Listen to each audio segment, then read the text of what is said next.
Hey guys, today I'm going to talk to you about planning your solo Disney trip. First of all, big thumbs up for even wanting to do this because it is not easy. It is very fun, I highly recommend it, and it's like of the trips I've done, the solo trip I did is my favorite. However, it is still not an easy trip to decide to do or decide to plan in any way. So let's get started.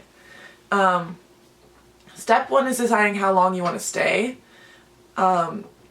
This obviously depends on you, on whether or not you've gone before, or how easily you think you can last by staying alone. My trip was 4 days. However, I spent like 3 of the days at the park and 1 day, about a day total of traveling. Next step is deciding which parks you're going to go to.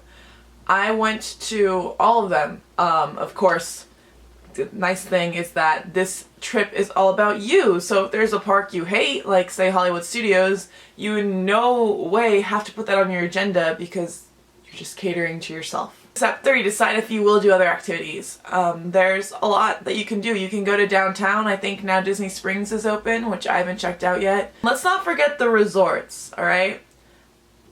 You can spend probably a good 2 weeks alone just going to all the resorts.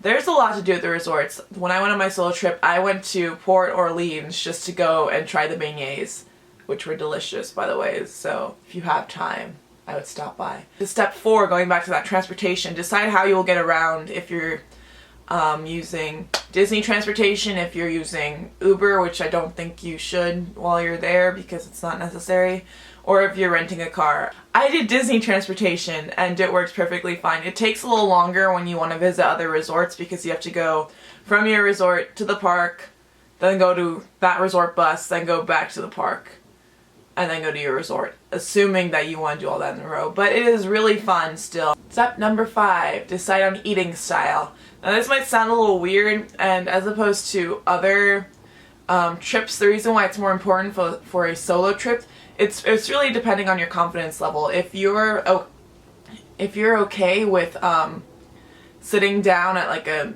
nice sit-down restaurant alone and that doesn't bother you, then by all means go for that.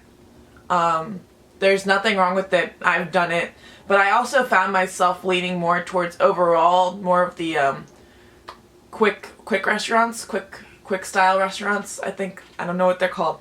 The counter service. There we go. Counter service. I've found myself leaning more towards counter service. So I would do, mainly because I wanted to look around for different snacks and try more foods as well. The nice thing about sitting down in a nice meal is usually having someone to share it with. So it's up to you. But yeah, definitely decide on that because that affects your budget.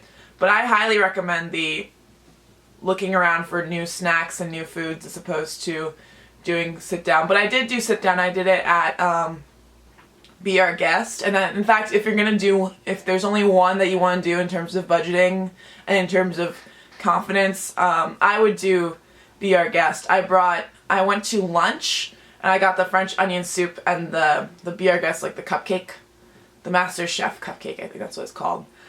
And I just brought my phone and my headphones and I watched The Office on Netflix the whole time. So definitely decide on eating style because if you do want to do the whole looking for different snacks thing or going to different resorts to try the different foods, that's something you're definitely going to want to plan in advance because it takes time, effort, and money. So definitely decide that in advance. But there are a lot of good snacks that you can get that aren't too expensive when compared to a full sit-down meal. And number 6, deciding on fast passes. Remember that you are a solo rider, which means that you should be taking advantage of all the single rider lines. There are so many.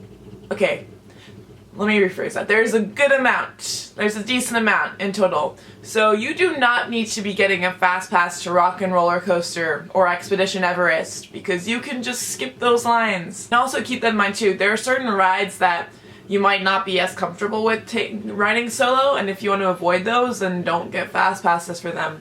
The rides I'm talking about are more the interactive ones. So for example, if you don't want to do Toy Story Midway Mania with someone you don't know, or if you don't want to do it alone, then you don't have to. It's your trip. I did it. I think it's really fun. I don't think it really matters. In fact, it's really kind of rewarding to beat the stranger next to you at the ride. So yeah, let me know if you have any questions. Comment below if you have an extra one to add. And I will see you guys next time.